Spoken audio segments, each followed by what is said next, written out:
সাইয়েদনা মুসা আলাইহিস সালাম আল্লাহরে বললেন, আল্লাহ মাইয়াকুনু জালিসি ইয়াউমাল কিয়ামা, কিয়ামতের দিন বিচারের শেষে বনি ইসরাইলের আমি বড় পয়গম্বর মুসা যখন জান্নাতে যাব, কে আমার সাথে জান্নাতি হবে? আল্লাহ বললেন, সাহিবুকা ফিল জান্নাতি জাজ্জার, তোমার সাথে জান্নাতে ঢুকবে বনি ইসরাইলের একজন কসাই। কে? কসাই। সুবহানাল্লাহ কইবেন না? একজন কসাই যাবে। মুসা আলাইহিস সালাম বললেন, কি রে, আমি এত বড় নবী, কোনো নবী যাবে না আমার সাথে, কোনো ওলি যাবে না, কোনো হাফেজে কোরআন যাবে না, কোনো আলেম যাবে না, কসাই যাবে কেন? আল্লাহ বললেন, দেখে আসো কেন যাবে কসাই। সাইয়েদনা মুসা আলাইহিস সালাম কসাইয়ের দোকানে গেলেন, দেখলেন না কসাইয়ের স্পেশাল কোনো আমল তো দেখা যায় না, খালি গোশত কোপায়। কি কোপায়? সারাদিন গোশত বিক্রির পরে বিকেলবেলা সবচেয়ে চমৎকার গোশতের একটা টুকরা নিয়ে কসাই দোকান বন্ধ করে বাড়িতে যায়। সাইয়েদনা মুসা আলাইহিস সালাম ছদ্মবেশে কসাইয়ের পেছনে পেছনে যায়। কসাই ঘরে ঢুকার পরে সাইয়েদনা মুসা আলাইহিস সালাম ঘরে নক করা শুরু করলেন। কসাই দরজা খুলে দেওয়ার পর সাইয়েদনা মুসা আলাইহিস সালাম পরিচয় গোপন করে বলে, আমি একজন মুসাফির, আজকে রাতে আপনার ঘরে থাকতে চাই। কসাই বলে, আহলান সাহলান মারহাবান তাইয়িবা, আসেন থাকেন, কোনো সমস্যা নেই, পাশের ঘরে বসেন, ওই ঘরে আমার একটু কাজ আছে। পাশের ঘরে যে মাচা থেকে একটা বৃদ্ধা মহিলাকে নামিয়ে নিজ হাতে গোসল করিয়ে গোশত কেটে রান্না করে রুটি দিয়ে মহিলাটারে খাওয়ানোর পর মহিলাটা হাতের মধ্যে আঁচলটা টেনে চোখের পানি ছেড়ে বিড়বিড় করে কি যেন দোয়া করে। সাইয়েদনা মুসা আলাইহিস সালাম শুনতে পেলেন না। ওই মহিলাকে খাওয়ানোর পরে প্লেটের মধ্যে গোশত আর রুটি নিয়ে কসাই যেয়ে বলে, ও ভাই মুসাফির, এই নেন খাবার, রাতের খাবার খেয়ে আপনি ঘুমিয়ে যান, সকালে আপনি যাবেন আপনার পথে, আমি যাব আমার দোকানে। সাইয়েদনা মুসা আলাইহিস সালাম বলে, রাতের খাবার পরে খাবো, আগে বলো ওই মাচার মধ্যে বৃদ্ধা মহিলাটাকে। কসাই বলে, এই মহিলাটা ছাড়া এই পৃথিবীতে আমার কেউ নাই, আমি ছাড়া এই মহিলাটারও আর কেউ নাই। এই মহিলাটা ওই মহিলা যে আমারে 10 মাস পেটে ধরেছে। আল্লাহু আকবার। এই মহিলাটা আমার জনম দুঃখিনী মা, মা ছাড়া আমার কেউ নাই, আমিও ছাড়া আমার মায়ের কেউ নাই। প্রতিদিন আমি আমার মারে গোসল করাই, নিজ হাতে টাওয়াল দিয়ে গা মুছে দেই, তেল মালিশ করে দেই, গোশত রান্না করে রুটি দিয়ে খাওয়াই, আর আমার মা আমার জন্য দোয়া করে। সাইয়েদনা মুসা আলাইহিস সালাম বললেন, বিড়বিড় করে তোমার মা 2 হাত তুলে কি দোয়া করেছে আমারে বলো, আমি তো বুঝলাম না। কসাই বলে, আমার মা প্রতিদিন খাওয়ার পরে খুশি হয়ে যায়, প্রতিদিন খেয়ে দে খুশি হয়ে চোখের পানি ছেড়ে আমার জন্য দোয়া করতে শুরু করে। একটা পাগলা দোয়া, বিগত 20 বছর যাবত আমার আম্মা এই দোয়াটা করে। আমি জানি এই দোয়া কোনোদিনই আল্লাহর কাছে কবুল হবে না। সাইয়েদনা মুসা আলাইহিস সালাম বললেন, ও ভাই বলোই না কি দোয়া করে, আমারে বলো বলো। কসাই বলে, আমার মা বলে, আল্লাহুম্মা জাআল ইবনি জালিসা মুসা ইয়াউমাল কিয়ামা। খাওয়ানোর পরে খুশি হয়ে হাত তুলে আমার মা বলে, আল্লাহ আমি আমার ছেলের খেদমতে এত খুশি, আমার ছেলের জন্য আমি হাত তুলে দোয়া করে দিলাম। শুনেছি এই জামানার বড় পয়গম্বর, বনি ইসরাইলের সবচেয়ে বড় পয়গম্বর হলো মুসা। আমার ছেলে কিয়ামতের দিন বিচার শেষে মুসা যখন জান্নাতে যাবে, আমার ছেলেরও মুসা নবীর সাথে তুমি জান্নাতে ঢুকাইয়া দিও। মুসা নবী যখন জান্নাতি হবে, আমার ছেলেরও ঢুকায় দিবা। দোয়া করতে দেরি কবুল হতে। মুসা আলাইহিস সালাম বললেন, ঘটনা তো এইখানে, কানেকশনটা তো এই জায়গায়। এই কসাই তো এমনি এমনি আমার সাথী হবে না, এটা মায়ের দোয়ার বরকত। চিল্লা এখন ঠিক কি না? এই জন্য প্রিয় ভাইয়েরা, মায়ের দোয়া ছাড়া, বাবার দোয়া ছাড়া পৃথিবীর কেউ আল্লাহর ওলি হতে পারে না, পৃথিবীর কেউ ভালো মানুষ হতে পারে না, সফল হতে পারে না, ক্যারিয়ার সুন্দর করতে পারে না, নেতা হতে পারে না, ব্যবসায়ী হতে পারে না। জীবনে যারাই সফল, তাদের সফলতার পেছনে মা বাবার দোয়া ছাড়া নাই। বিশ্বনবী মা বাবার আদর পান নাই, জন্মের আগে বাবারে হারালেন, 6 বছর বয়সে মারে হারালেন। মা বাবা ছাড়া ইয়তীম হয়ে বিশ্বনবী বড় হলেন। প্রথমে দাদার কাছে, তারপরে চাচার কাছে ইয়তীম নবী বড় হতে লাগলেন। বিশ্বনবী যখন হুদাইবিয়ার উমরা করতে যাবেন, পথিমধ্যে বিশ্বনবীর মায়ের কবর পড়ল। জায়গাটার নাম ছিল আবওয়া। কি নাম? আবওয়া নামক জায়গায় এসে বিশ্বনবী আল্লাহর কাছে ফরিয়াদ করলেন, আল্লাহ আমি আমার মায়ের কবর জিয়ারত করতে চাই, অনুমতি দেন। বিশ্বনবীর মায়ের নাম কি? তোরা দেখে যা আমিনা মায়ের কোলে, মধু পূর্ণিমারি শেথা চাঁদ দোলে, যেন উষার কোলে রাঙা রবি দোলে। তোরা দেখে যা আমিনা মায়ের কোলে, কুল মখলুকে আজি ধ্বনি ওঠে কে লই, কালেমা শাহাদাতের বাণী ঠোঁটে কে লই, পড়ে দুরুদ ফেরেশতা বেহেশতের দুয়ারে খোলে। তোরা দেখে যা আমিনা মায়ের কোলে, তোরা দেখে যা আমিনা মায়ের কোলে। চিল্লায় পড়েন আল্লাহু আকবার। বিশ্বনবী মায়ের কবরের সামনে যখন দাঁড়ালেন, 1400 সাহাবাকে নিয়ে প্রত্যেকের গায়ে একটা ইজার একটা রিদা উমরা করবেন। বিশ্বনবী 1400 সাহাবীদের দিকে তাকিয়ে বললেন, ও সাহাবারা, এই যে সামনে পাহাড়ের ছোট্ট টিলাটা দেখতে পাও, এইখানে আমার মা আমেনার কবর। আল্লাহ আমাকে আমার মায়ের কবর জিয়ারতের অনুমতি দিয়েছে, আমি জিয়ারত করব। কিন্তু খবরদার খবরদার, তোমরা কেউ কান্নাকাটি করতে পারবা না। 1400 সাহাবীকে কান্না করতে নিষেধ করে নিজের মায়ের কবরের সামনে দাঁড়িয়ে বিশ্বনবী ছোট্ট বাচ্চার মতো হাউমাউ করে কান্না শুরু করে দিলেন। বিশ্বনবীর চোখের পানি দেখে 1400 সাহাবা কান্না শুরু করে দিল। বিশ্বনবী সাহাবীদের দিকে মুখ ফিরিয়ে বলে, ও সাহাবারা কাঁদো কেন? তোমাদেরকে না বললাম তোমরা কেঁদো না? সাহাবারা বলল, ও নবী, আপনাকে আমরা আমাদের কলিজার চাইতে বেশি ভালোবাসি। আপনারে যখন আমরা কান্না করতে দেখি, আমাদের দুটি চোখ আমরা আর শুকনা রাখতে পারি না। আপনি কাঁদেন তাই আমরাও কাঁদি। বিশ্বনবী বললেন, আদ্রাকাতনি রাহমাতুহা ফাবাকাইতু। আমার মা আমেনা যে আমারে ছোটবেলা আদর করেছে, সোহাগ দিয়েছে, ভালোবেসেছে, ওই আদরের কথা আমার মনে পড়েছে। আমার মা আমেনা আমারে জাইতুনের তেল মালিশ করে দিত, আমার মা আমেনা আমারে জামা পরিয়ে দিত, আমার মা আমেনা তার দুটি ঠোঁট দিয়ে এমন কোনো জায়গা নাই আমার দেহে চুমু দেয় নাই। আমার মায়ের কথা আমার মনে পড়েছে, তাই আমি কেঁদেছি, তোমরা কাঁদো কেন? বিশ্বনবী নিজেও মায়ের কবরের সামনে দাঁড়িয়ে নিজেও ধৈর্য ধারণ করতে পারে নাই। এজন্য মায়ের দোয়া নেয়ার দরকার আছে রাডাই। কানা ইয়াকসিমু লাহমান ফিল জিআররানা।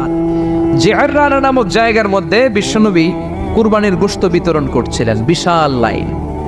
কুরবানির গোশত মাঝে মাঝে বিতরণ হয় না, লাইন ধরে লোকজন নেয় না, বিশাল বড় লাইন।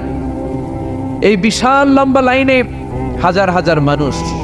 এই লাইনের মধ্য থেকে একজন বৃদ্ধা মহিলাকে বিশ্বনবী আলাদা করে নিলেন, নিয়ে বিশ্বনবী গায়ের চাদরটা বিছিয়ে বসতে দিলেন, বড় একটা গোশতের প্যাকেট দিলেন।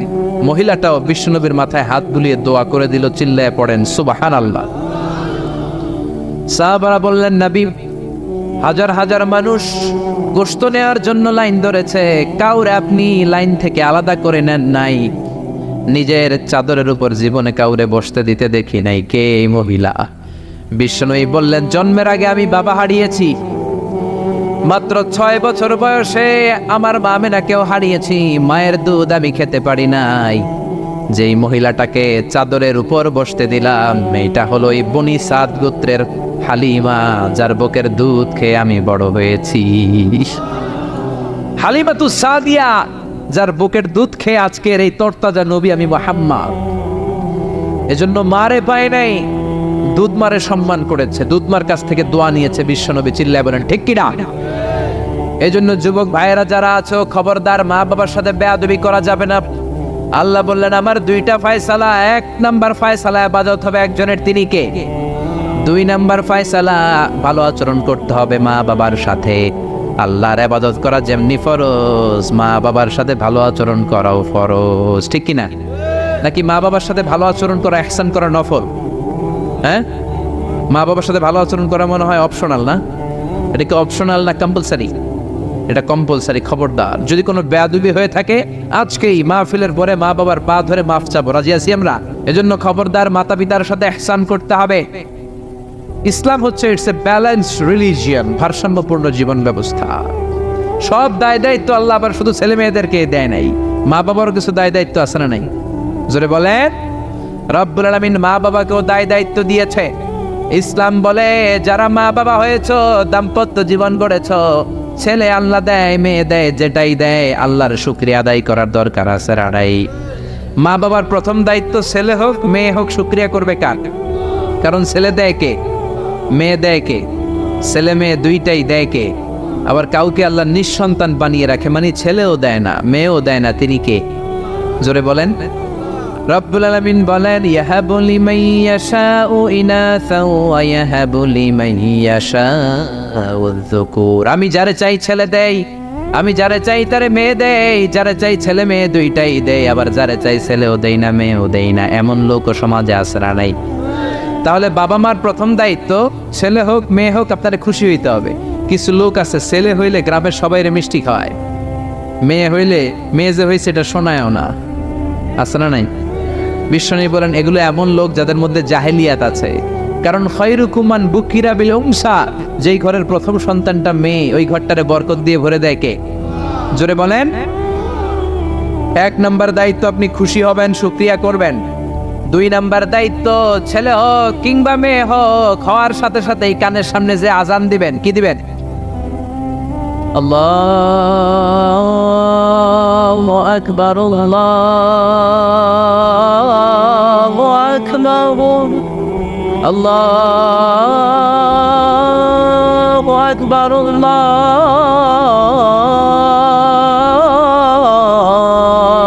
আকবার, পড়েন আল্লাহু আকবার।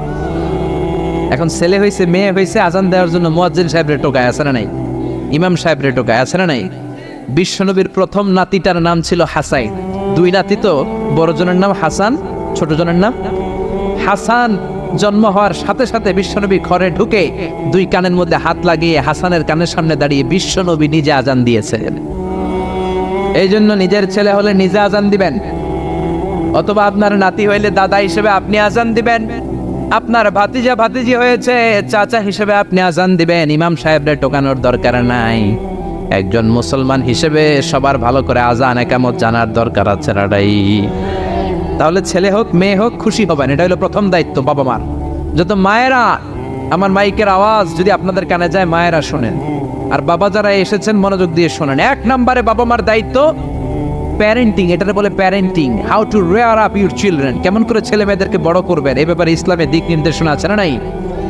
এক নম্বরে ছেলে হোক মেয়ে হোক শুকরিয়া কার?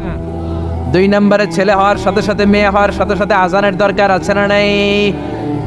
তিন নম্বরে সপ্তম দিনে ছেলে হোক মেয়ে হোক আকিকা দিবেন। ছেলে হলে 2টা ছাগল, মেয়ে হলে 1টা ছাগল। সপ্তম দিনে দিবেন। কততম দিনে? অনেকে কুরবানির সাথে দেয়, কুরবানির সাথে নয়, সপ্তম দিনে দিবেন। এখন দিতে পারেন নাই, পরে কুরবানির সাথে বন্ধ সময় দেন, ওটা আলাদা কথা, কিন্তু দেন নিয়ম হচ্ছে সুন্নাহ হচ্ছে সপ্তম দিন। কততম দিন? বিশ্বনবী বললেন কুল্লু গোলামিন রাহিনাতুন বিআকিকাহ তুযবাহু আনহু ইয়াওমা সাবিআইহি, প্রত্যেক বাচ্চাকে আকিকা দিতে হয় তার সপ্তম দিনে। তারপরে ইউসাম্মা ফিহি, সপ্তম দিনে তার একটা নাম রাখতে হয়। তারপরে ইহলাকু রাসুহু, তার মাথা কামিয়ে ফেলতে হয়। ছোট ছোট চুল থাকে না, নিউ বর্ন বেবি, নতুন বাচ্চার মাথায় হালকা হালকা পাতলা চুল থাকে, এগুলোকে আপনি হলক করে দিবেন, শেভ করে দিবেন। তাহলে সপ্তম দিনের 3 কাজ। 1 নম্বরে আকিকা, 1 নম্বরে কি? সবাই বলেন। 1 নম্বরে 2 নম্বরের নাম রাখা, 2 নম্বরে কি? কি নাম রাখবেন? Brush fire. এক বাতিজার বাড়িতে নাকি চাচা আসছে বেড়াইতে, তো বাতিজা আপ্যায়ন করাইতেছে।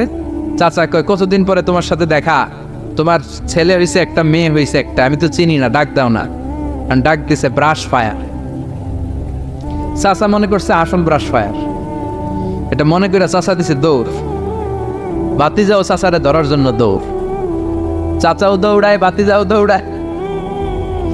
চাচা কয় বাতিজা বয়স আমার 70-80, তুই আমার ব্রাশ ফায়ার করিস না। বাতিজা বলে চাচা এইটা ওই ব্রাশ ফায়ার না, আমার ছেলের নাম ব্রাশ, মেয়ের নাম ফায়ার। তো এই ব্রাশ ফায়ার এই জাতীয় নাম রাখবেন। আহাব্বুল আসমা ইলাল্লাহ আব্দুল্লাহ আব্দুর রহমান, আল্লাহর কাছে সবচেয়ে প্রিয় নাম আব্দুল্লাহ আব্দুর রহমান, এগুলো রাখবেন। নবীদের নামগুলো রাখবেন, কোরআন থেকে চুজ করে নাম রাখবেন, সাহাবাদের নাম রাখবেন। তাহলে ছেলেগুলোর আল্লাহ আল্লাহ বানাই দিবে কে?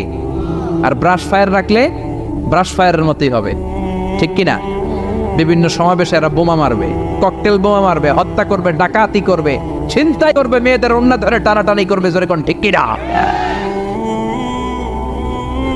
এজন্য সপ্তম দিনে 3 কাজ। 1 নম্বরে আকিকা করা, কি করা? 2 নম্বরে নাম রাখা, কি রাখা? 3 নম্বরে মাথার চুল ফেলে দেয়া, কি করা? তারপরে ইসলাম বলে 2 বছর ছেলে হোক মেয়ে হোক দুধ খাওয়ানোর ব্যবস্থা করবা। কোরআনের মধ্যে এই আদেশ আছে না নাই? والوالدات يرضعن أولادهن حولين كاملين لمن أراد أن يتم الرضاعة। ছেলে হোক মেয়ে হোক 2 বছর দুধ খাওয়াবা। অনেক মা আছে দুধ খাওয়ায় না, ফিডার খাওয়ায়, বডি ফিটনেস নষ্ট হয়ে যাবে, এরকম মা আছে না নাই? দুধ খাওয়াতে চায় না, ফিডার খাওয়ায়, ল্যাকটোজেন খাওয়ায়, সিরেলাক খাওয়ায়, ডানু খাওয়ায়, ডানু কি খাওয়ায়। তো এই জন্যই তো বলায় তোমার বৃদ্ধাশ্রমে দিয়ে আসে। ওই যে দুধ খাওয়ায় না, যে তুমি ছোটবেলায় কষ্ট তো সহ্য করেন না, আপনার বৃদ্ধাশ্রমে দিবে না তো কোথায় দিবে? মায়ের যেই শাল দুধটা, বাচ্চা জন্ম নেওয়ার পরে যে শাল দুধটা আসে, এটার মধ্যে যে কত ধরনের পুষ্টিগুণ আছে, ফুল অফ নিউট্রিশন, খুব উন্নত মানের রিচ নিউট্রিশন দিয়ে আল্লাহ এটাকে তৈরি করেছে। আপনার বিভিন্ন ধরনের রোগের প্রতিষেধক ভ্যাকসিন আল্লাহ এটার ভিতরে ঢুকিয়ে দিয়েছে। এটা যে খায় না, তার মেধা শক্তি খুব দুর্বল, তার কোনো মেধাই নাই, মনে রাখতে পারে না কিছু, সব ভুলে যায়। আমি আমার মায়ের দুধ খাইছি মাত্র 2.5 মাস, এজন্য আমি কিচ্ছু মনে রাখতে পারি না, সব ভুলে যায়। বাস্তব কথা। আপনি মায়ের দুধ যদি কেউ 2 বছর খায়, টানা 2 বছর খেতে পারলে তার মেধা হবে প্রচন্ড মেধা। এই ছেলে ইনফেরিয়রিটি কমপ্লেক্সে ভুগবে না, ইনসেফটিতে ভুগবে না। অনেক মায়েরা অসুস্থ হয়ে যায়, এজন্য খাওয়াতে পারে না, সেটা ভিন্ন ব্যাপার। আমিও খেতে পারিনি অসুস্থ হওয়ার কারণে, কিন্তু ছেলে অসুস্থ, মেয়ে অসুস্থ, মা অসুস্থ, 2 বছর আপনি দুধ খাওয়াবেন, ঠিক কিনা? যদি দুধ না খাওয়ান তাহলে ছেলে মেয়ের হক নষ্ট করলেন। অনেক মা খাওয়াইতে চায় না, আছে না নাই? যারা বলেন আছে না নাই? কিন্তু অসুস্থতার কারণে যদি কেউ না খাওয়ায় সেটা ভিন্ন ব্যাপার। এই জন্য প্রথম দায়িত্ব হলো শুকরিয়া করবেন আল্লাহর, ছেলে হোক মেয়ে হোক। এরপরে জন্ম নিলে আজান দিবেন, জন্মের 7ম দিনে আকিকা দিবেন, সুন্দর একটা নাম রাখবেন, মাথার চুল ফেলে দিবেন, তারপর 2 বছর দুধ খাওয়াবেন। এরপর ছেলে যখন আব্বু আব্বু বলে, আম্মু আম্মু বলে, হাঁটতে শিখে একটু বড় হয়েছে, সবার আগে ছেলেরে শিখাবেন কোরআন। কি শিখাবেন? সবার আগে কোরআন, পরে অন্য জ্ঞান। Teach your children the Holi Quran. The Holi Quran will teach your children everything.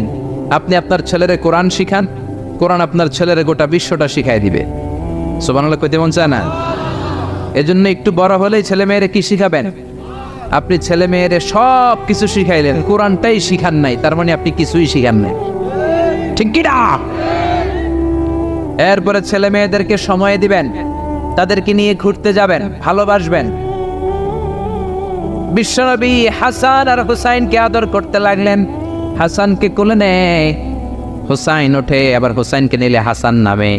বিশ্বনবীর সামনে দাঁড়িয়ে রইল আকরা ইবনে হাবিস আত-তামিমি নামে সাহাবী। বিশ্বনবীর নানা নাতির এই আদর ভালোবাসা দেখে আকরা বলে, ও নবী, আমাকে আল্লাহ 10টা সন্তান দিয়েছে, একটা সন্তানকেও কোনোদিন আমি চুমা দেই নাই। বিশ্বনবী বললেন, বলো কি? মানলা ইয়ারহাম লা ইউরহাম।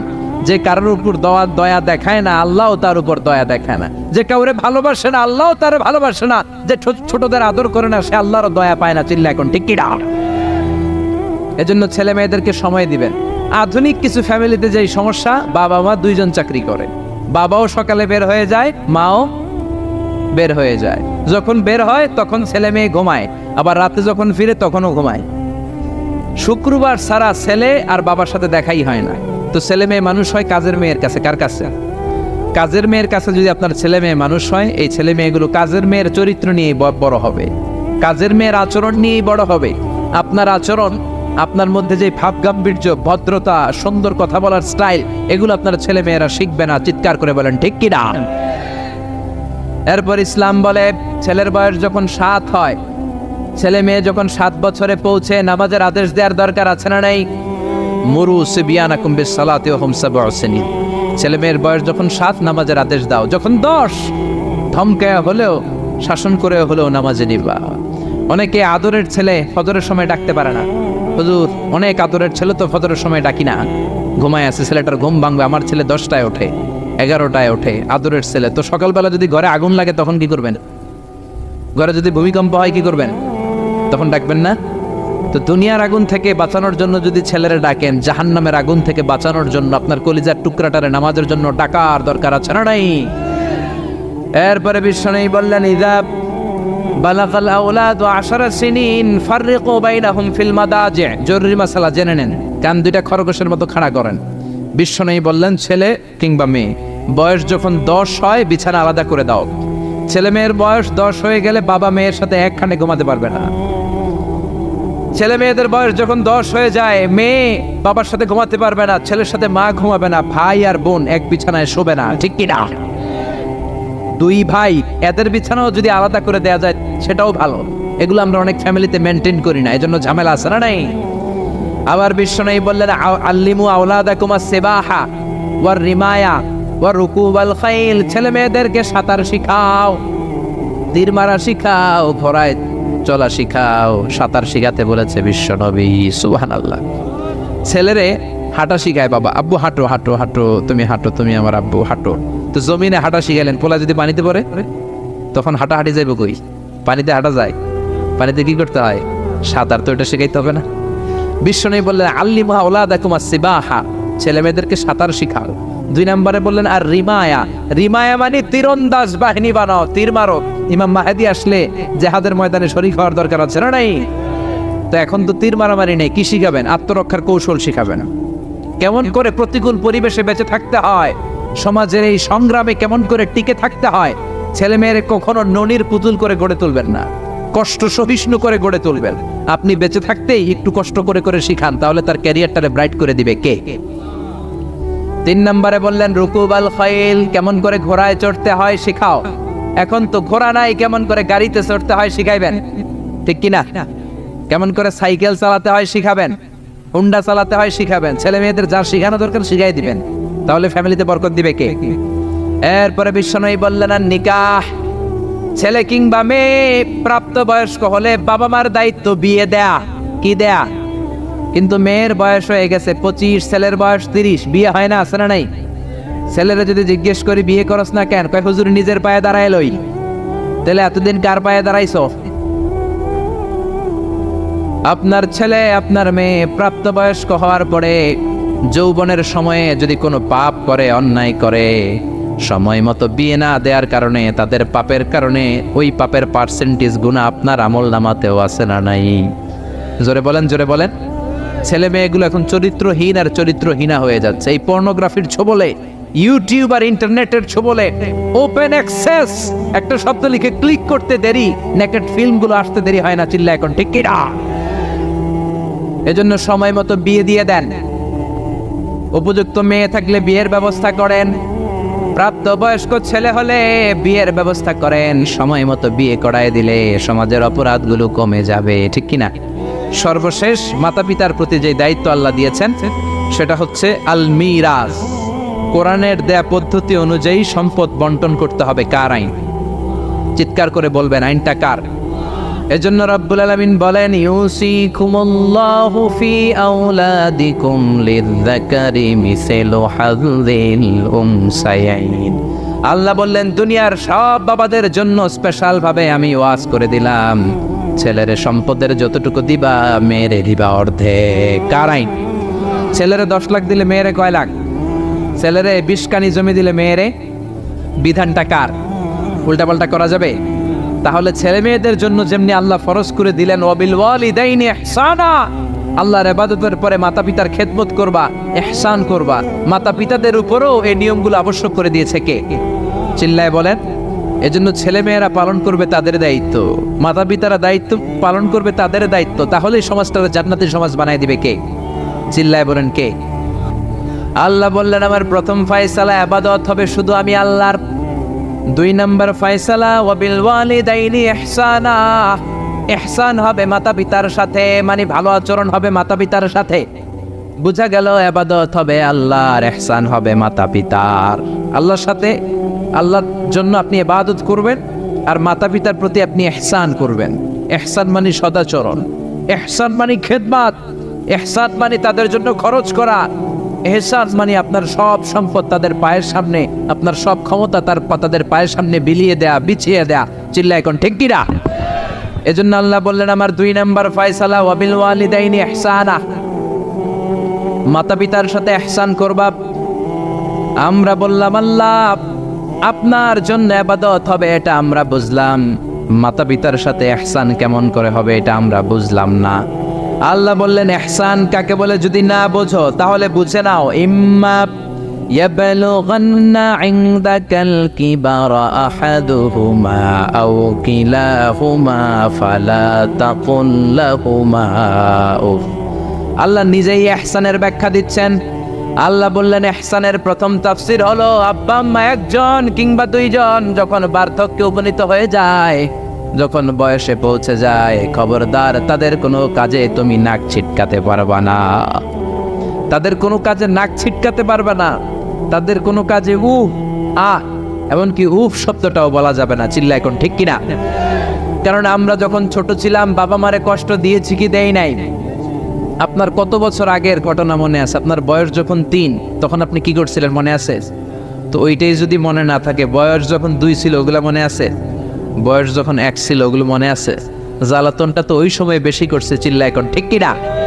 শীতের রাত, আমাকে নিয়ে আমার মা ঘুমালো, আমাকে রেখেছে ডান দিকে, পেশাব করে ডান পাশটা আমি ভিজিয়ে দিয়েছি। আমার মা আমাকে ঘর থেকে বের করে দেয় নাই, শীতের রাতে বাম দিকে আমাকে শোয়ালো।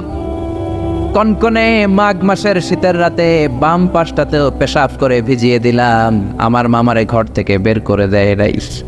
আমার মা তার বুকের মাঝখানে রেখে ঘুমাতে শুরু করেছে। মাঘ মাসের শীতের রাত 3টার দিকে পেশাব করে মায়ের বুকটাও আমি ভিজিয়ে দিয়েছি, জামাটাও ভিজিয়ে দিয়েছি। মা 3টার দিকে উঠে নতুন শাড়ি পরে, নতুন জামা পরে, আগের ভিজা পেশাব মাখানো জামাটাকে চেঞ্জ করে আবার আমাকে নিয়ে ঘুমিয়েছে। আমাকে ঘর থেকে বের করেছে নাকি? জোরে বলেন। এজন্য আল্লাহ বুঝাতে চাইলেন, গোলাম ছোট্টবেলা যেমনি কষ্ট দিয়েছো মা বাবা রেগে যায় নাই, তোরে লাথি মেরে ঘর থেকে তাড়ায় দেয় নাই, তোরে এতিমখানায় দেয় নাই। মা বাবা বয়সে যখন উপনীত হয়ে যায়, বার্ধক্যে যখন পৌঁছে যায়, ওই মা বাবারে খবরদার বৃদ্ধাশ্রমে দিয়ে আসবি না। বৃদ্ধাশ্রম বাংলাদেশে আছে না নাই? ছেলে আমার মস্ত মানুষ, মস্ত অফিসার, মস্ত ফ্ল্যাটে যায় না দেখা এ পারে ও পার, নানান রকম জিনিস আর আসবাব দামি দামি, সবচেয়ে কম দামি ছিলাম একে মাত্র আমি। ছেলের আবার আমার প্রতি অগাধ সম্ভ্রম, আমার ঠিকানা তাই বৃদ্ধাশ্রম। ঠিক কি না? অনেক কপাল পোড়া আছে, ডাকাত আছে। মা বাবা বার্ধক্যে উপনীত হওয়ার পরে তাদের কর্মকাণ্ডে নাক ছিটকায়, ঘরে আর বাবা মারে রাখতে মনে চায় না, বৃদ্ধাশ্রমে রেখে আসে। এরকম ডাকাত আছে রাড়াই। বাবা মারে বৃদ্ধাশ্রমে দেয়া যাবে? চিল্লায় বলেন দেয়া যাবে? যেই বেয়াদবগুলো, যেই ডাকাতগুলো মার বাবারে বার্ধক্যে উপনীত হলে, বয়স হয়ে গেলে বৃদ্ধাশ্রমে দিয়ে আসে, ওই বেয়াদবটা বুড়া হলে ওর কপালে বৃদ্ধাশ্রম জুটবে না। চিল্লা এখন ঠিক কিনা? ভাঙ্গা থালা হাতে নিয়ে তুই ভিক্ষা করে খাবি। চিল্লা এখন ঠিক কিনা? আল্লাহ বললেন আমার 2 নাম্বার ফয়সালা ওয়াবিল ওয়ালিদাইনি ইহসানা, মাতা পিতার সাথে ইহসান করবা। ইহসানের প্রথম ব্যাখ্যা ইম্মা ইয়াবলুগান্না ইনদাকাল কিবারা আহাদুহুমা আও কিলাহুমা ফালা তাকুল লাহুমা উফ। মা বাবার একজন কিংবা 2জন যদি বার্ধক্যে উপনীত হয়ে যায়, খবরদার মা বাবারে বৃদ্ধাশ্রমে দিও না। মা বাবা পেশাব করে দিতে পারে, পায়খানা করে দিতে পারে, তোমাকে যেমনি পরিষ্কার করে আদর যত্ন করেছে তুমিও পরিষ্কার করবা, মা বাবার খেদমত করবা, তোমার জীবনটারে উজালা করে দিবে কে? আল্লাহ বললেন ইহসানের 2 নাম্বার ব্যাখ্যা ওয়ালা তানহারহুমা, মা বাবারে ধমক দিও না। অনেক বেয়াদব ছেলে মেয়ে আছে, মা বাবার সাথে ঝিড়কি দিয়ে কথা বলে, ধমক দিয়ে কথা বলে, এলাকার লোকদের সাথে যখন কথা বলে ভদ্র ভাষায় কথা বলে, ঘরে ঢুকলে মায়ের গালি দেয়, আছে না নাই? বাবারে ডাকে বুড়া, মারে ডাকে বুড়ি, আছে না নাই? তুমি কেমন করে মায়ের বুড়ি ডাকো, বাবারে বুড়া ডাকো? তোমার বাপ মা তো বুড়া হয়েছে তোমার কারণে। তোমারে মানুষ করতে যে তোমার মা বাবা তাদের জীবন যৌবন হারিয়েছে, তোমারে মানুষের মতো মানুষ করতে যে তারা তাদের জমি হারিয়েছে, তোমারে বিদেশ পাঠাতে যে তারা তাদের ভিটেমাটি হারা হয়েছে। যেই বাবা মা তোমার জন্য সব কিছু ছেড়েছে, খবরদার ফালা তানহারহুমা, ওই বাবা মারে ধমক দিবা না। কার কথা? চিল্লায় বলেন কার? এরপর আল্লাহ বললেন ওয়ালা তানহারহুমা ওয়া কুল লাহুমা কওলান কারীমা, তাদেরকে ধমক দিবা না, বরং তাদের সাথে ভালো আচরণ করবা, কোমল ভাষায় কথা বলবা। যত ভদ্রতা তুমি জানো, যত কার্টিসি তুমি জানো, যত সফটনেস তোমার জানা আছে, যত ভদ্রতা তুমি শিখেছো, সব ভদ্রতা তুমি ইউজ করবা তোমার মা বাবার সাথে। যত কোমল ভাষা তুমি জানো, যত শুদ্ধ কথা তুমি জানো, সব তোমার মা বাবার জন্য তুমি ইউজ করবা। চিল্লায় কোন ঠিক কিনা? এরপরে রব্বুল আলামিন বললেন ওয়াখফিদ লাহুমা জানাহায-যুল্লি মিনার রাহমাতি ওয়া কুর রাব্বিরহামহুমা কামা রাব্বায়ানি সাগীরা, তাদের জন্য রহমতের ডানা বিছিয়ে দাও। তোমার যত ক্ষমতা আছে মা বাবার পায়ের সামনে ঢেলে দাও, যত অর্থ আছে তাদেরকে তুমি বিলিয়ে দাও। আর বাবা মা একজন কিংবা দুইজন যদি দুনিয়া ছেড়ে বিদায় নেয়, তাদের কবরের সামনে দাঁড়িয়ে চোখের পানি ছেড়ে পড়তে আরম্ভ করে দাও রব্বিরহামহুমা কামা রাব্বায়ানি সাগীরা ওয়া কুর রাব্বিরহামহুমা কামা রাব্বায়ানি সাগীরা। ও আল্লাহ, ছোট্টবেলা বাবা মা যেমনি আমার আদর দিয়ে সোহাগ দিয়ে কাছে টেনে নিয়েছে, কিয়ামতের দিন কবরের ভেতরে তুমিও আমার বাবা মার আদর করে কাছে টেনে নিও। পড়ে না আমিন? চিল্লায় পড়ে না আমিন? এজন্য ইবাদত হবে একজনের, তিনি কে? আর ইহসান হবে কার সাথে? এজন্য মা বাবার দোয়ার দরকার আছে না নাই? পৃথিবীর যত আল্লাহর ওলি আছে, যত পীর সাহেব আছে, সবাই এই পুরো কোরআন খতম করে যদি একটা গ্লাসের পানির মধ্যে ফু দেয়, আর আপনার আম্মা শুধু বিসমিল্লাহ বলে আরেকটা গ্লাসের পানির ভেতরে ফু দেয়, আল্লাহর কসম আপনার মায়ের দোয়াটা আগে কবুল হয়ে যাবে। এজন্য মা বাবার খেদমত করেন। আপনার বড় পীর সাহেব হলো আপনার বাবা, আপনার বড় পীর সাহেব হলো আপনার মা। দুনিয়ার সবাই দোয়া করলে ওই দোয়া মিস হয়ে যেতে পারে, মা বাবা দোয়া করলে মিস হবে নাকি? হবে? অনেক ডাকাইত আছে দেখবেন মাজারের উপরে মশারি দেয়, আছে না নাই? খুঁজে দেখবেন ওর বাপেরে মশাই কামড়ায়, ওর মায়েরে মশাই কামড়ায়, আর ও বাবার দরবারে যে মাজারে মশারি দিয়ে আসছে, এরকম ডাকাইত আছে না নাই? এজন্য খবরদার, মা বাবার সাথে ইহসান করো। বিশ্বনবী মসজিদে নববীতে মিম্বারের এক তলার মধ্যে পা রাখলেন, আওয়াজ করে বললেন আমিন। দ্বিতীয় তলার ভেতরে পা রাখলেন, আওয়াজ করে বললেন আমিন। তৃতীয় স্টেপে পা রেখে বিশ্বনবী পড়লেন আমিন। সাহাবারা বললেন নবী তিনবার আমিন বললেন, কেন বললেন বুঝলাম না। বিশ্বনবী বললেন প্রথম স্টেপে যখন পা রাখলাম, জিব্রাইল এসে বলল রমজান মাস পাওয়ার পরে রোজা রেখে ইবাদত করে যেই বান্দা গুনাহ মাফ করতে পারে নাই, তার উপরে আল্লাহর লানত। আমি বিশ্বনবী পড়লাম আমিন। দ্বিতীয় স্টেপে পা রাখলাম, জিব্রাইল বলল মাতা পিতা পাওয়ার পরে যারা মাতা পিতার খেদমত করে নিজের জীবনের গুনাহ ঝরাতে পারে নাই, জান্নাত কামাতে পারে নাই, তাদের উপরও আল্লাহর লানত। আমি বিশ্বনবী বললাম আমিন। তিন নাম্বার স্টেপে বিশ্বনবী বললেন আমার নাম শোনার পরে আমার যে উম্মাত আমার উপর দরুদ পড়ল না, তাদের উপর আল্লাহর লানত। আমি বললাম আমিন। পড়েন সাল্লাল্লাহু আলাইহি ওয়াসাল্লাম, চিৎকার করে পড়েন সাল্লাল্লাহু। এজন্য মাতা পিতার খেদমতের দরকার আছে না নাই? গোটা বিশ্বটা একদিকে, মায়ের দোয়া আরেকদিকে। চিল্লায় বলেন ঠিক কিনা? আপনি বুলেট মারলে বুলেট মিস হতে পারে, ড্রোন হামলা করলে মিস হতে পারে, মায়ের দোয়া মিস হবে? জোরে বলেন মিস হবে? এক সাহাবী বলল নবী আইয়ুল আমালে আফদাল, সবচেয়ে সেরা আমল কোনটা? বিশ্বনবী বললেন সবচেয়ে সেরা আমল হলো আসসালাতু ফি ওয়াক্তিহা, সময় মতো নামাজ পড়া। দুই নম্বরে বললেন বিররুল ওয়ালিদাইন, মাতা পিতার খেদমত করা। তিন নম্বরে বললেন আল জিহাদু ফি সাবিলিল্লাহ, আল্লাহর রাস্তায় জিহাদ করা। তার মানে পৃথিবীর শ্রেষ্ঠতম তিনটা আমলের মধ্যে মাতা পিতার খেদমতের আমলটাও আছে না নাই? মাতা পিতার খেদমত এটা সবচেয়ে ভালো আমল। আরেক হাদিসে বিশ্বনবী বললেন এটা জিহাদের চেয়ে বেশি সওয়াবওয়ালা। এক সাহাবী বললেন নবী আস্তাযিনুকাল জিহাদ, আমি জিহাদে যেতে চাই, অনুমতি দেন। বিশ্বনবী বললেন তোমার বাবা মা কেউ বেঁচে আছে নাকি? সাহাবী বললেন বেঁচে আছে। বিশ্বনবী বললেন ফাফিহিমা ফাজাহিদ, যাও বাবা মার খেদমত শুরু করে দাও। বাবা মার খেদমত করলে ঘরে বসেই জিহাদের সওয়াব পাবা, ঘরে বসেই জিহাদের সওয়াব পাওয়া যাবে। রিদার রাব্বি ফি রিদাল ওয়ালিদ ওয়া সাকাতুহু ফি সাকাতিল ওয়ালিদ।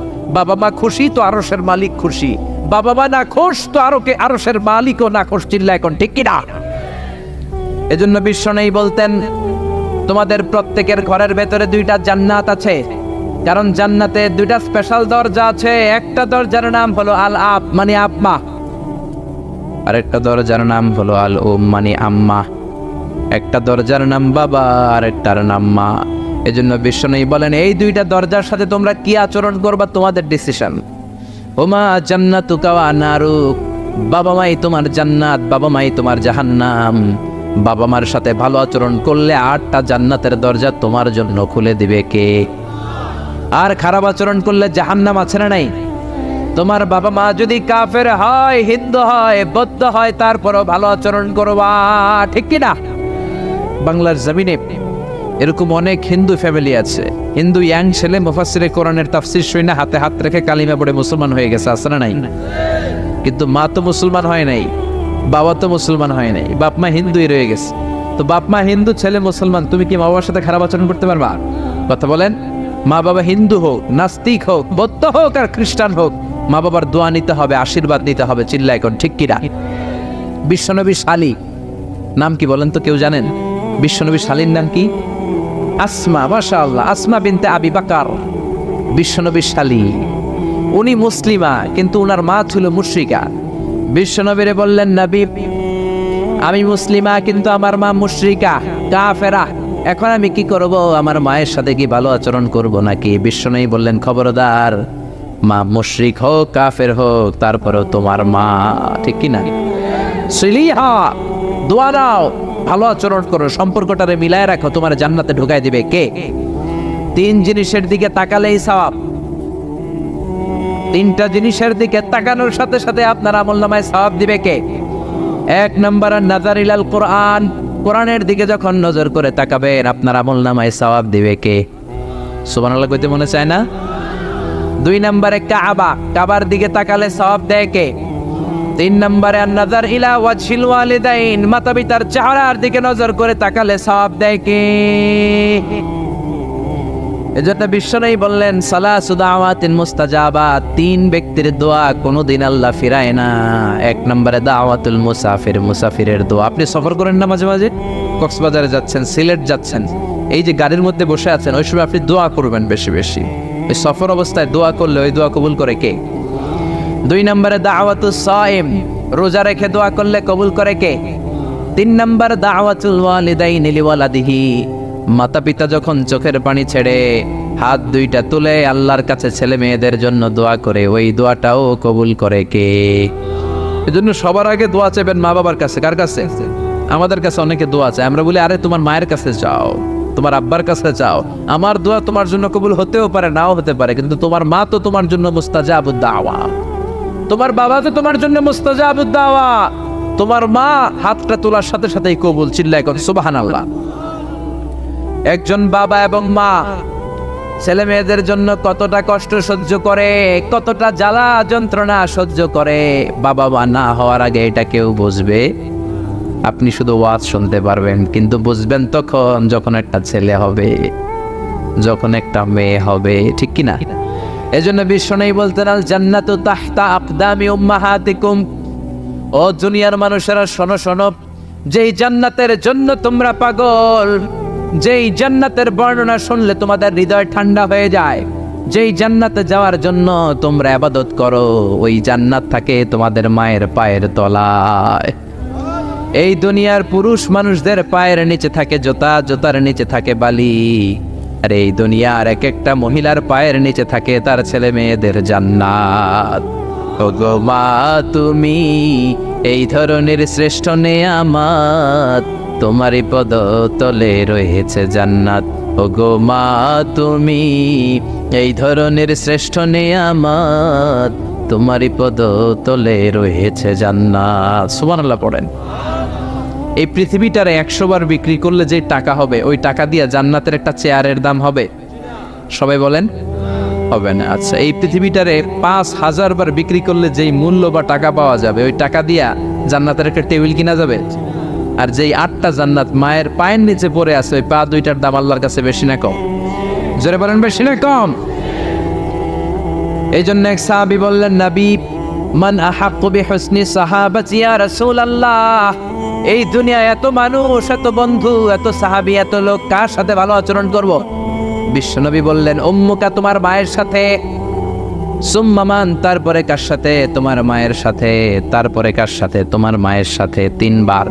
আর এক হাদিসে আছে 4 বার বললেন তোমার মায়ের সাথে, 5বার বললেন তোমার পিতার সাথে। সুবহানাল্লাহ। মায়ের মর্যাদা 4 গুণ বেশি। কয় গুণ? এর কারণ আল্লাহ কোরআনে বলে দিলেন সূরা লোকমানে, হামালাতহু উম্মুহু। মায়ের মর্যাদা এত বেশি হওয়ার কারণ হলো, বাবা তোমারে পেটে ধরে নাই, পেটে ধরেছে কে? ওয়াহানান আলা ওয়াহান, 10 মাস 10 দিন বাবা কষ্ট সহ্য করে নাই, করেছে কে? ওয়াফিসালুহু ফি আমাইন, 2 বছর বাবা তোমারে দুধ খাওয়ায় নাই, দুধ খাওয়ালো কে? কত লিটার দুধ, কত গ্যালন দুধ, কত কেজি দুধ মায়ের বুক থেকে আপনি খেয়ে খেয়ে সাবার করছেন 2 বছরে, কোনো হিসাব আছে? জোরে বলেন। বিশ্বনবী বললেন, লাউ কাতাআতা জিলদাক, তোমার চামড়াটা কেটে কেটে রোদে শুকিয়েও যদি মায়ের 2 পায়ের 2টা জুতা বানিয়ে দাও, ছোট্টবেলায় 1 ঢোক দুধ যে তুমি খেয়েছো, সেই 1 ঢোক দুধের শোধ আদায় হবে নাকি? মায়ের একেধারে দুধের দাম, কাটিয়া গায়ের চাম, পাপস বানাইলেও ঋণের শোধ হবে না। এমন দরদি ভাবে কেউ হবে না আমার মাহাদো, এমন দরদি ভাবে কেউ হবে না আমার মাহাদো। পড়েন না আল্লাহু আকবার। বিশ্বনবীর সাহাবী নাম হলো আলকামা। কি নাম? সবাই বলেন কি নাম? আলকামা বিশ্বনবীর সাহাবী। ইন্তেকালের আগে আলকামার জিহ্বা দিয়ে কালেমা বেরোয় না। 3 দিন যাবত বিছানায় পড়ে আছে, মুমূর্ষ, মরে যাবে, কিন্তু জিহ্বা দিয়ে কালেমা বেরোয় না। বিশ্বনবী বলেছেন, লাকিনু মাউতাকুম লা ইলাহা ইল্লাল্লাহ, তোমরা মরণের আগে তোমাদের মুমূর্ষ রোগী মৃতদের সামনে লা ইলাহার তালকিন দাও। যখন দেখবেন আপনার চাচার রুহুটা বের হয়ে যাচ্ছে, দাদার রুহুটা বের হয়ে যাচ্ছে, বাবার রুহু বের হয়ে যাচ্ছে, তার শিয়রের সামনে, কানের সামনে বসে পড়তে আরম্ভ করবেন, লা ইলাহা লা ইলাহা ইল্লাল্লাহু মুহাম্মাদুর রাসূলুল্লাহ সাল্লাল্লাহু। কিন্তু বলবেন না, এই কালেমা পড়ো, কালেমা পড়ো, কালেমা পড়েন, কালেমা পড়েন, এগুলো বলবেন না। শুধু তালকিন দিবেন, ওটা থেকেই উনি বুঝবেন। কারণ মৃত্যুর একটা কষ্ট আছে না নাই? মৃত্যুর যন্ত্রণা এসে অস্থির, আপনি জোরাজুরি করতেছেন কালেমা পড়, সে যদি বলে না পড়বো না, ঝামেলা আছে না নাই? এজন্য কানের সামনে শুধু তালকিন দিবেন। বিশ্বনবী বললেন, লাকিনু মাউতাকুম লা ইলাহা ইল্লাল্লাহ, তোমাদের মৃতদের সামনে, মুমূর্ষদের কানের সামনে শুধু লা ইলাহা পড়বা। ওনার বিবি, ওনার আত্মীয়রা আলকামা নামক সাহাবীর কানের সামনে লা ইলাহা পড়ে, 3 দিন ধরে কালেমা বের হয় না। কখন যেন মরে যায়, বিশ্বনবীর কাছে পাঠানো হলো। বিশ্বনবী সুহাইব আর বেলাল 2 জন সাহাবীকে পাঠালেন, তারা যেও কালেমার তালকিন দিল, কিন্তু মুখ দিয়ে কালেমা বের হয় না। বিশ্বনবী আলকামার বিবিরে ডেকে পাঠালো, বিবি, আলকামার বিবি, তোমার স্বামী কেমন ছিল? বলে, আমার স্বামী অনেক বড় আল্লাহর ওলি ছিল, নামাজ ছাড়তো না, তেলাওয়াত ছাড়তো না, জিকির ছাড়তো না। বিশ্বনবী বললেন, আলকামার বাবা মা কেউ বেঁচে আছে নাকি? বিবি বলে, আলকামার মা বেঁচে আছেন, ডাকো। আলকামার মা আসার পরে বিশ্বনবী বললেন, আপনার ছেলে কেমন ছিল? নামাজ পড়তো নাকি, রোজা করতো নাকি, জিকির করতো নাকি? আলকামার মা বলে, সবই করতো। আপনার সাথে কেমন আচরণ করতো? এটা বলার পরে মা আর কথা বলে না, শুধু চোখের পানি ছাড়ে। আলকামার মা বলে, নবী, আলকামার ব্যাপারে আমার মনে অনেক দুঃখ, কোনোদিন আমার কথা শুনে নাই, শুধু বিবির কথা শুনতো, বউরে প্রাধান্য দিত, আমার যত্ন নিত না, আমার কথা বেশি শুনতো না, এজন্য আমার মনে আলকামার ব্যাপারে অনেক জ্বালা। বিশ্বনবী বললেন, আপনার ছেলেরে মাফ করে দেন। রাগের চোটে আলকামার মা বলে, না, আমি মাফ করব না। বিশ্বনবী বললেন, ও সাহাবারা, লাকড়ি আনো, আগুন জ্বালাও, আলকামারে আমরা আগুনের উপর নিক্ষেপ করব। আগুন জ্বালানো হলো, সব সাহাবারা আলকামাকে ধরে আগুনের মধ্যে ফেলবে। ইন দ্য মিন টাইম দুঃখিনী মা বিশ্বনবীর পায়ের সামনে এসে বলে, ও নবী, আমার কলিজার টুকরাটারে আগুনে ফেলবেন না। ও নবী, আমার মনে আর কোনো জ্বালা নাই, আমার মনে আর কোনো দুঃখ নাই। আলকামা তো আমার নার ছেড়া ধন।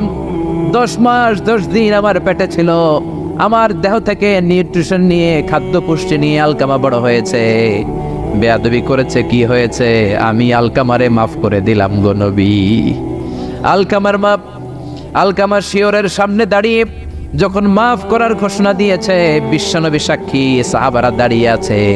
আলকামা চিৎকার করে পড়তে আরম্ভ করলো, লা ইলাহা ইল্লাল্লাহু মুহাম্মাদুর রাসূলুল্লাহ সাল্লাল্লাহু আলাইহি ওয়াসাল্লাম। আল কালিমা তাইয়্যিবা চিৎকার করে পড়ার সাথে সাথে তার রূহ কবজ হয়ে গেল। চিল্লায় পড়েন আল্লাহু আকবার। এজন্য মায়ের দোয়া বড় দোয়া, বাবার দোয়া বড় দোয়া। মা বাবা দোয়া করলেও কবুল, বদদোয়া করলেও কবুল। মা বাবার শুধু যদি দোয়াটাই কবুল হতো তাহলে টেনশন নাই, দোয়া করে না তো কি হয়েছে। কিন্তু বদদোয়া করলেও কবুল করে নেয় কে? দোয়া করলেও কবুল, বদদোয়া করলেও। সৈয়দনা ইব্রাহিম আলাইহিস সালাম সৈয়দনা ইসমাঈল আর হাজরাকে, আরবিতে নাম হলো হাজার, রেখে গেলেন মক্কায়। ওনার বিবি হাজরা ইন্তেকাল করলো।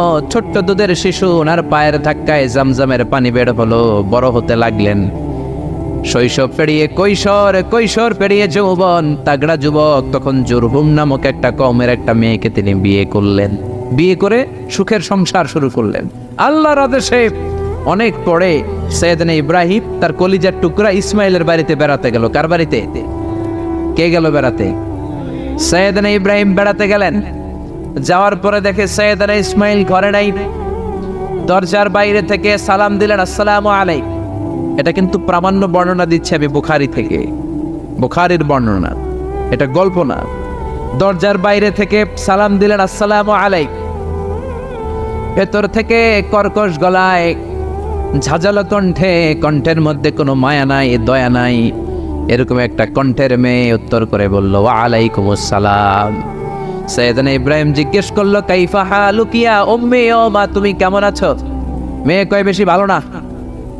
সংসার কেমন চলে? সুবিধার না? খাওয়া দাওয়া ঠিক মতো হয়নি না? কিচ্ছু হয় না? আমনে কেডা? সৈয়দনা ইব্রাহিম বলে, আমি কে তোমার জানার দরকার নাই। ইদা জা যাওজুকি মিনাল গাবা, স্বামী যখন তোমার বন থেকে শিকার করে ফিরবে, ফাকরাই আলাইহিস সালাম, তোমার স্বামীরে আমার পক্ষ থেকে একটা সালাম দিবা। ও মুরিহিয়া ইয়াগাইরা আতাবাতা বাবিহি, বলবা ঘরের দরজার চৌকাঠটা যেন পাল্টে ফেলে। সৈয়দনা ইব্রাহিম চলে গেলেন। বিকেলবেলা জঙ্গল থেকে শিকার করে সৈয়দনা ইসমাইল ঘরে ফিরলেন। ঘরে ফেরার পর বিবি বলে, একটা বুড়া আইছিল। বুড়া? কে আইছিল? সৈয়দনা ইসমাইল বলে, বুড়া? বুড়া মানুষ আবার আমার ঘরে আসবে কেন? কেন আসছে? আপনারা সালাম দিছে, ওয়ালাইকুম আসসালাম। আর কি বলছে? বলেছে আপনি যেন ঘরের দরজার চৌকাঠ পাল্টে ফেলেন। ওমিয়া, চোর বোঝে চোরের সিগন্যাল, পুলিশ বোঝে পুলিশের সিগন্যাল, নবী বোঝে নবীর সিগন্যাল, ঠিক কিনা? সৈয়দনা ইসমাইল তো বুঝে ফেললেন, কিরে ঘরের দরজার চৌকাঠ পাল্টে ফেলো, এরকম রূপক কথা, মেটাফরিক্যাল ইঙ্গিত দুনিয়ার সাধারণ মানুষ দিতে পারে না। চিৎকার দিয়ে বিবিরে বললেন, ও কপাল পুড়ি, তুই কি করলি? নিজের কপাল পুড়লি, নিজের কপালে নিজে কুড়াল দিলি। যেই লোকটারে বুড়া বুড়া বলে সম্বোধন করলি, ওই লোকটার কেউ নয়, আমার জন্মদাতা পিতা, এই জামানার সবচেয়ে বড় পয়গম্বর ইব্রাহিম খলিল। আমার বাবা যে সিগন্যাল দিয়েছে এটা তো গ্রিন সিগন্যাল না, এটা রেড সিগন্যাল। তার মানে তোর তালাক দিতে বলেছে, গেট আউট, গেট আউট, ডিভোর্সিও তালাক দিয়ে দিলাম, যা যা। আপনার আব্বাও যদি বলে তোমার বউরও তালাক দিয়ে দাও, দিয়ে দিবেন নাকি? এবার দিয়ে দিয়েন না। আপনার বাবাও বাবা, ইসমাইলের বাবা ইব্রাহিমও, কথা বলেন। সৈয়দনা ইব্রাহিম ছিলেন আল্লাহর জালিল কাদের পয়গম্বর। আকাশ থেকে ওহী আসলে নবীরা কথা বলে, মন গড়া নবীরা কিছু বলে না। আপনার বউকে যদি আপনার বাবা বলে তোর বউরে তালাক দে, দিয়ে দিয়েন না। আবার কি করবেন? বুঝাবেন, বাবারও বুঝাবেন, বিবিরও বুঝাবেন, ঘরের ভিতরে সংলাপ করবেন, সমঝোতা করবেন। আমাদের দেশের 2 নেত্রী সংলাপ করে না তো কি হয়েছে? আমরা করি, আমরা ঘরে ঘরে সংলাপ করব, সমঝোতা করব, ঠিক কিনা? মিলায় দিবেন, মিলায় দিলে বরকত আসরা নাই। কেউ ঝগড়া লাগলে মিলাবেন, মারামারি লাগলে মিলাবেন, কেউ যদি আরেকজনরে মারতে যায় উদ্ধত হয় মিলায়ে দিবেন। যারা মিলায়ে দেয় তাদের মর্যাদা বাড়ায় দেয় কে? কিন্তু সমাজের কিছু দুষ্ট চরিত্রের লোক আছে, দুইজন যদি মারামারি লাগে আরো লাগায়া দেয়। আছে না নাই? আগুন লাগলে আপনারা কি ডালেন? অনেকে তেল ডালে। আছে না নাই? এখন আগুন লাগলে কি তেল ঢালবেন না পানি ঢালবেন? মিলায়ে দিবেন। বউরাও বুঝাবেন, বাবারাও বুঝাবেন, দুইজন রে বুঝায় আস্তে ধীরে আগাবেন। তালাক তো অনেক পরের কথা। ইসলামের দেয়া অনুশাসন যদি আমরা মেনে চলি, কোনোভাবেই তালাক হবে না। স্বামীকে আল্লাহ কিছু দায় দায়িত্ব দিয়েছেন, স্ত্রীকে আল্লাহ কিছু দায় দায়িত্ব দিয়েছেন। এই দুইটা দায়িত্ব যে কত গুরু দায়িত্ব, গোটা বিশ্বব্যাপী এই দায়িত্বের মধ্য দিয়ে বিশ্বটা চলে। পৃথিবীর প্রথম স্বামী ছিলেন সাইয়েদনা আদম, পৃথিবীর প্রথম বউ ছিল হাওয়া। সেখান থেকে স্বামী স্ত্রীর এই জীবন আছে না নাই? স্বামী আর স্ত্রী বানায় যেজন মিস্ত্রি, সে বড় আজব কারিগর। ঠিক কিনা? স্বামী আর স্ত্রী বানায় যেজন মিস্ত্রি, সে বড় জটিল কারিগর। এজন্য এই সম্পর্কটা বড় ভয়ঙ্কর সম্পর্ক, এটাকে মিলিয়ে রাখতে হবে। তালাকের সিস্টেম হচ্ছে, প্রথমে আপনি ফাইদুহুন্না, কোরআন বলে আপনি প্রথমে স্ত্রীকে ওয়াজ করবেন। ঝগড়া হলে কি করবেন? ঘরে ওয়াজ নাই, আছে মারামারি আর কিলাগিলি। ওয়াজ করবেন, ওয়াজেও কাজ হচ্ছে না, বুঝানোর চেষ্টা করবেন, বুঝে না। এরপরে আল্লাহ বললেন ওয়াহজুরুহুন্না ফিল মাদাজি', বিছানা আলাদা করে দাও, তুমি এক রুমে ঘুমাবা, তোমার বিবিরে দিবা আরেক রুম। কিছুদিন বিচ্ছেদ চললে ওই বিবির অন্তরে ভালোবাসা তৈরি করে দিবে কে? সুবহানাল্লাহ পড়েন। এখন ওয়াজ করলেন, বুঝাইলেন, বুঝে না। বিছানা আলাদা করলেন, তাও শোনে না। এবার ওয়াদরিবুহুন্না, কোরআন বলল বউরে শাসন করো। অনেকে বলে বউরে পিটাও, না, পিটানোর কথা বলে নাই। ওয়াদরিবুহুন্না মানে তাদেরকে শাসাও, শাসন করো। মুফাসসিররা এটার তাফসীর করতে যে হয়রান হয়েছে যে কি দিয়ে পিটাবে। কোন মুফাসসির কয় খেজুরের ছোট্ট ডালা দিয়ে এরকম বাড়ি মারবে, আর বলবে ভালো কথা কই হনস না কেন। অনেকে বলবে, অনেক মুফাসসির বলেছে মেসওয়াক দিয়ে বাড়ি মারবে, তোমার এত বোঝাই বুঝো না কেন? দুইটা ছেলে মেয়ে হয়েছে আমাদের, এত সুন্দর সংসার, হানিমুন করেছিলাম কক্সবাজারে, স্মৃতিগুলো কি তোমার মনে পড়ে না? তুমি আমার কৈতরি, তুমি আমার টুনটুনি, তুমি আমার সোনামণি, এগুলোকে বুঝাবেন। এরপরও মানে না। অনেক মুফাসসির কইছে বালিশ দিয়া পিটাইবেন, কোল বালিশ দিয়া, যাতে হাত পা না ভাঙে। ওয়াদরিবুহুন্না, অনেক ডাকাইতেছে লাড়ি দিয়া পিটায়, আছে না নাই? ইসলাম বলে না না, বনিবনা না হলে প্রথম স্টেপ ওয়াজ করো, বুঝাও। 2 নম্বরে বিছানা আলাদা করে দাও, তারপরেও মানে না। 3 নম্বরে ওয়াদরিবুহুন্না মানে শাসন করো, যার যেরকম দরকার ওইরকম শাসন করবেন, তাতেও হয় না। তারপরে ফাবাআসু হাকামাম মিন আহলিহি হাকামাম মিন আহলিহা, এই 3টা স্টেপেও কাজ হয় না। আপনার মুরব্বিদের ডাকবেন, সালিস, মেয়ের পক্ষের মুরব্বিদের ডাকবেন, 2 পক্ষের বেআইনরা মিলে মিলচিল করে দেওয়ার চেষ্টা করবে, তাতেও কাজ হয় না। 4টা স্টেপ শেষ, 5ম স্টেপ হলো তালাক। আর আমরা দইরেই কই 3 তালাক।